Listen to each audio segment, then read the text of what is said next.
So that everyone knows, my name is Paul Zaleski, and I'm the Fire Marshal with the City of Casa Grande.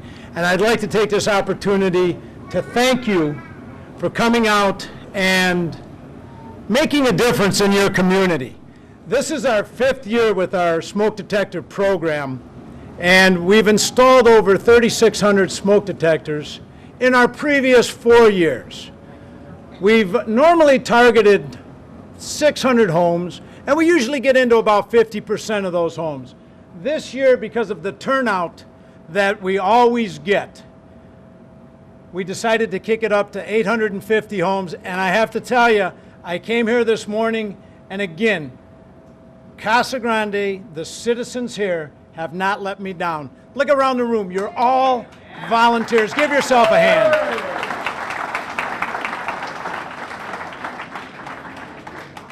Before I move into the PowerPoint, I'm going to give you a little bit of what takes place on this day around the state of Arizona and what makes your program, because this is your program, what makes your program different than any other one that's out there. My IC, Jim Stout, let me introduce him, and let me introduce Isabel Vasquez. Stand up, Isabel. Without these individuals, I couldn't get this done. Isabel does a phenomenal job in organizing this and putting it all together so that it looks like I know what I'm doing when I get here. But without Isabel, I have to tell you, I'd be floundering up here. But Jim got a phone call yesterday from a firefighter in Phoenix, and he invited him to go fishing today. He said, I can't. He says, I have the smoke detector install program. He goes, really? He says, we're doing that in Phoenix today. He says, yeah. He says, yeah, we have 5 teams going out in Phoenix to install smoke detectors. He said, oh, that's great. He says, how many are you doing? He says, well, I'm the incident commander of the project. He says, we have over 28 teams. We have 350 volunteers, and we're going to target 850 homes today. How many are you doing? He says, well, I don't know, whatever our 5 groups can handle. So, again, with that, I want you to know the difference in our program than anything else that's being run out there is our volunteers. Mike from the Burns and Trauma Center comes here every year. They give us 400 smoke detectors to install. They're a dual sensor detector, and when you get out there, we like to have one installed in the hallway so that when you put that one in, there's no argument of whether it's going to go off faster or not because it has both types of sensors to it.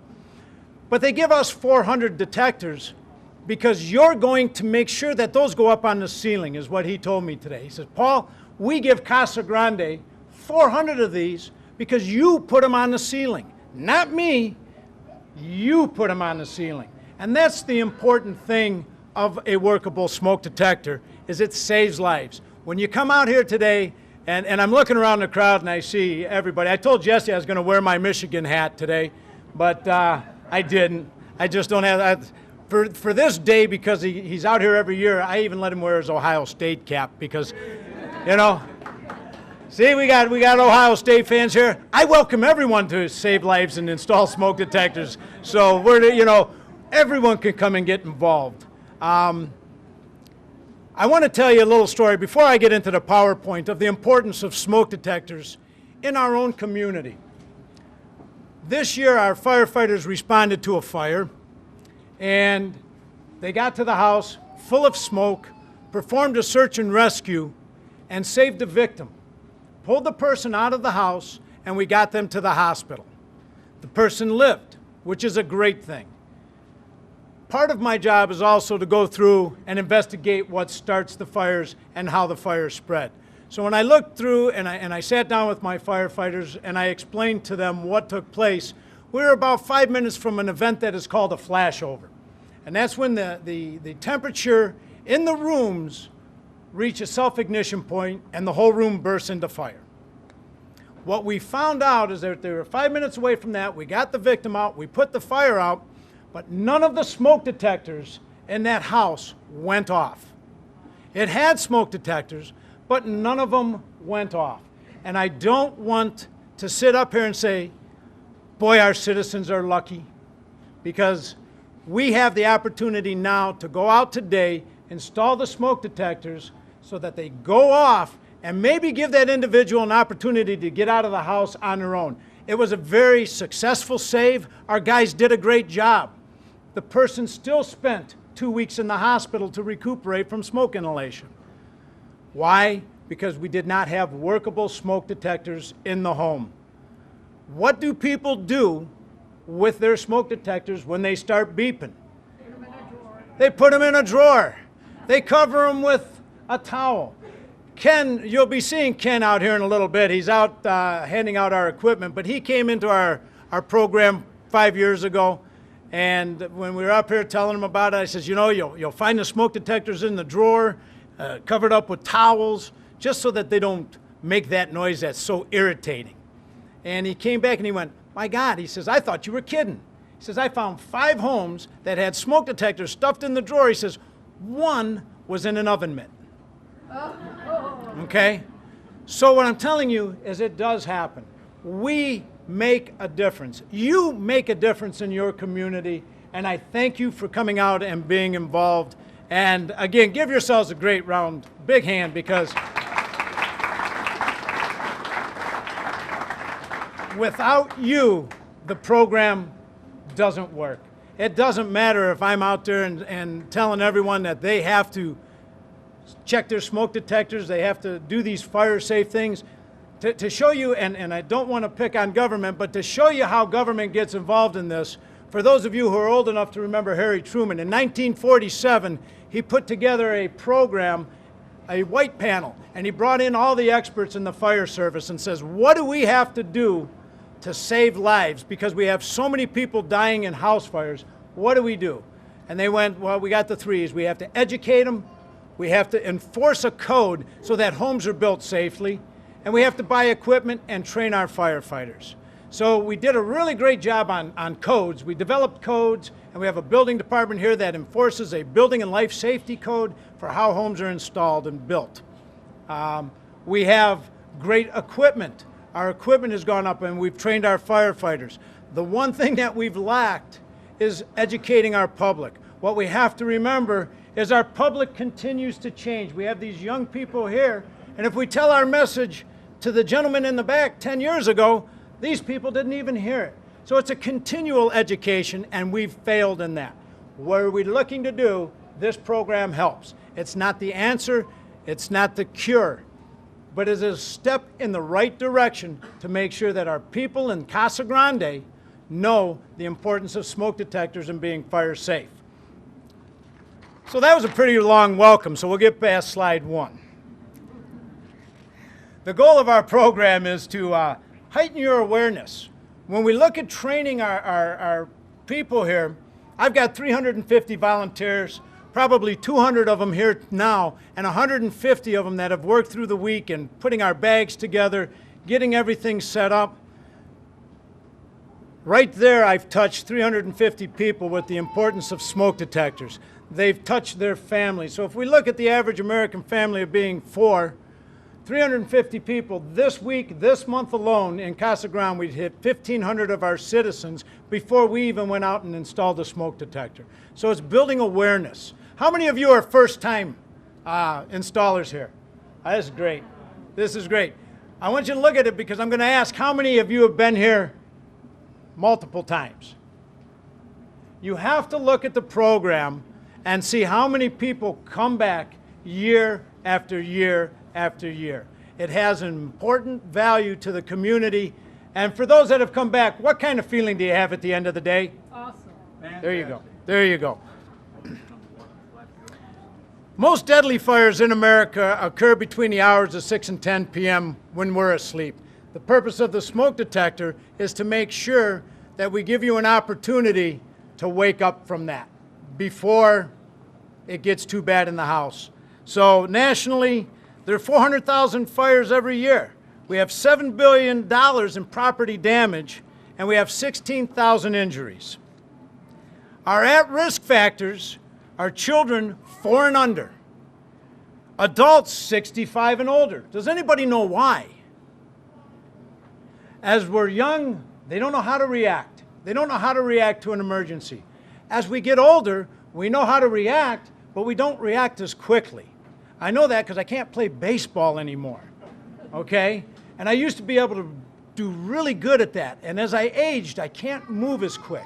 Also, as we age, our hearing goes and our noses go. So we have those senses that don't give us that early warning in a fire. So again, smoke detectors play a big role in that. Substandard and older houses. You'll have areas in the city, and that's what we've targeted, are older areas of the city that may not have smoke detectors. They may not have been a requirement in that code cycle. So again, older areas, persons living in manufactured homes. The biggest thing about a manufactured home is you actually have less time, especially older homes built before 1980, before the regulations came in to increase the fire spread. In other words, make the materials that the home was built out of less prone to fire going through quickly. So our older mobile homes will have older materials in them that have a very low fire spread rating. In other words, that fire is going to go through that mobile home quickly. We need to give those individuals a early warning to get them out. 65% of reported home fire deaths resulted from fires in homes with no smoke detectors and non-working smoke detectors. What we've come to find out is that since 1980, when this became part of the building code, we now have more homes with non-working smoke detectors than we have homes without them. So we put them in, but we never told anybody you have to check them. We take the human factor and put it into it, and like I said, what do? We remove the batteries. We put the smoke detector into our garage so we don't have to listen to the beep. And when the beep is done, we forget about it. So again, we need to make sure that as we go out, if they don't want a smoke detector, at least leave them some batteries. At least explain to them the importance of changing their batteries at least twice a year. No smoke detectors were present in 43% of the home fire deaths. In 22% of the home fire deaths, smoke detectors were present but did not sound. And again, that goes back to that story that we had here in our community. We don't want to take the chance of, and we have a very well-trained and very professional fire department, but if we can get people out of the home, that's what our goal is. Okay? We don't want to take the chance that they were delayed by 5 minutes because of an accident, okay, or another call, and that house went into flashover, and we would have lost that individual. So again, it's all about early warning. 2/3 of the fires occur in homes where the smoke detectors weren't there, or again, they didn't work. So we have to be cognizant of the fact that these are very important. I hope everybody goes home today and puts smoke detectors in your home. And if we have any volunteers here who do not have smoke detectors, make sure that you see us before you leave, because we want to make sure you have a smoke detector in your house too, okay? In Casa Grande, between January of '09 and June of '06, or June of '09, we had 31 civilian fires, and we had 4 civilian injuries, and over $500,000 worth of property damage. Our goal today, and our goal with this entire program, is to ensure that every household in Casa Grande has a working smoke detector. We've developed a campaign that I believe is one of the best in the state. I'll even go as far as to say one of the best in the country. We've been recognized by the International Association of Fire Chiefs, and I just got a call from the fire agency in Washington that has asked us, the little city of Casa Grande, and I like to say that, the little big city of Casa Grande, to be a member in their Vision 2020 because of the amount of work that our volunteers do to put smoke detectors in, and that we are on the cutting edge with this program. When we go out, we're going to educate our homeowners on cleaning the smoke detector, how to replace the battery, and how to check it. A little history on this, and I hope I don't embarrass anyone, and if I miss anyone with this, I apologize. This program started in 2007 with 4 people, and we were talking about this outside. Dan Dubois, Isabel Vasquez, Jan Hobbs, and the 4th person escapes me. Was it the Lions? Okay, it was another, okay, the person for, this was all driven by American Family. They came up to Isabel and they said, we got a great idea. Let's put a smoke detector program together and go out into the community and install smoke detectors. The first year they had 70 volunteers, and you know, they put it together in a matter of weeks, and they went out and they installed, 130, 140 smoke detectors. With their little movement, and that's what I'll call it, we had a business in our city that says it's important for us to get involved in our community and make a difference. This is what it's grown into, folks. I have to tell you, this puts a smile on my face every day. When I come in here, I look forward to this. I never follow the PowerPoint. I already warned them I don't follow the PowerPoint, because I'm going to talk to you about the community and how I feel about this community, because this is where the difference happens. The amount of volunteers we have, and I told them the first year I was here, the only thing I can give you is a thank you. That's all I can give. I can't pay any money.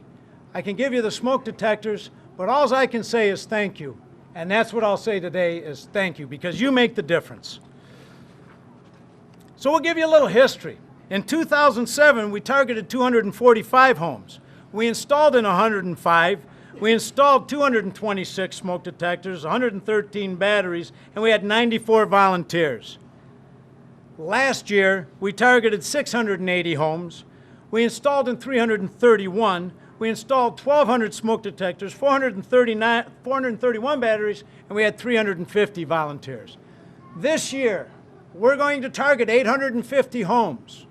If my numbers are right, and if I look through the years, we're going to get into approximately 450 homes today, which means we're going to install approximately 1,800 smoke detectors today in the city of Casa Grande.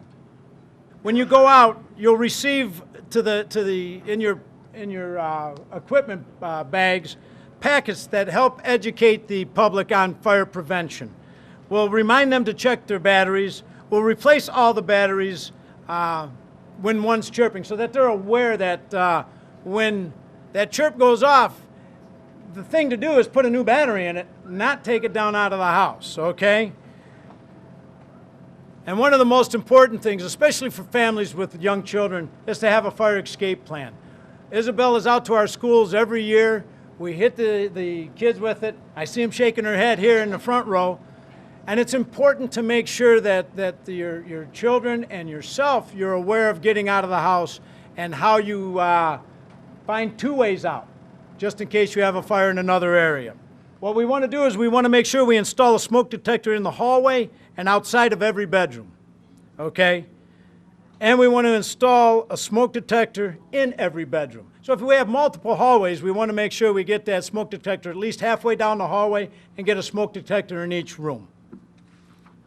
Detectors should be mounted on the ceiling. We want to make sure that we get them 4 inches away from the sidewall, and if we have to mount it on the wall because we can't get it to the ceiling, we want to be 4 inches down. What we find is in that triangle is a dead space, and if we mount that smoke detector too close, the smoke will actually roll around it and not set the smoke detector off. Okay, so we want to be off the wall and down off the ceiling. And you know, when we look at ceilings, we'll have people go around. We give you a step ladder, 3-step, but if you go into a house with a higher ceiling, you have numbers to call. We'll get a taller ladder out there. I can't give everyone an 8-foot ladder, but we have vehicles that'll drive around with ladders to help you out. The idea about the smoke detector, and I've been into even some of our businesses, and I'll go into them, and that smoke detector will be right here on the wall. And I ask them, well, why is the smoke detector there? Because that's as far up as I could reach, okay? So I'll give you a little idea on smoke and fire, a little education on it. As smoke goes up, and my guys just had to go through this with me because I talk with my hands and I apologize. Smoke goes up and out. So it'll go up in this room and out, and then as it reaches the walls which contain it, it'll start banking down. The temperature at the ceiling at the beginning will probably be around 400 or 500 degrees. As that smoke continues to increase and banks farther down, our temperatures will reach up to 1,500 degrees at the ceiling. Now, if my smoke detector is at eye level and my temperature at the ceiling is 1,500. As we come down, it's going to be a little less. So my guess is in that smoke, you're probably at 300, maybe 500 degrees. And if you put your head up into that smoke, what do you think is going to happen at 500 degrees? Okay, you're going to go down, all right? Because you know, it's only going to take one whiff of that smoke. So again, that's why we want to get that smoke detector up high, but not right to the ceiling, 4 inches away or mounted on the ceiling, so it has the quickest response to picking up that smoke when it's going. On a vaulted ceiling, we want to get it up again 4 inches or 12 inches down. We want to get it up in there because, again, into this area, the smoke just won't make it all the way there. I would like to introduce one of the biggest backers of this program. Mayor Jackson has been with us every year for the last 5 years, and when we talk about commitment to the city, to its citizens, Mayor Jackson, to me, coming out here every Saturday, making sure that he sends it off. You'll see his picture. We have him installing. I can't put an updated picture because I like the youngest one first because that's from the first year, you know. But he has been a huge supporter of the program, and it's become a tradition that the mayor sends you guys out into the neighborhoods to install these detectors. And right now I'm going to bring up Mayor Jackson. This is one of my favorite events, and when they started the first 2 years, they used to let me help them install, but they don't do that anymore. I guess I was the one accident or something, I guess. But first of all, I'd like to thank all of you for spending the time this morning. This is, I think, one of the best programs, volunteer programs that we have in our community. And oddly enough, I've had a week of making speeches to a lot of people. And believe it or not, we talk a lot about economic development. And I think what a lot of people don't realize is that the sense of community is one of the facets that a lot of people look at when they look to locate in a community. And I think just the fact that we have 300 or 400 volunteers out here today talks about our commitment to our community. And so I do thank all of you for coming out here.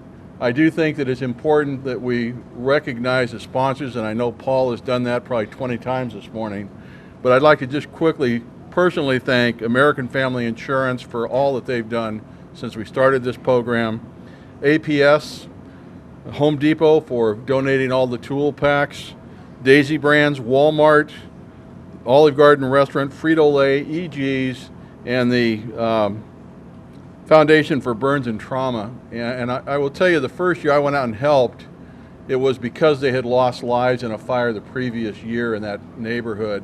And I will tell you, it makes a difference because we have had fires in houses where people have installed smoke detectors. And so go out, as Paul said, be respectful to the people, but be aggressive enough to make sure that you check detectors if they have them, put new ones in if they don't have them. It's a great program, and commend all of you for spending your day this way. So thank you all, and go forth and have a good day.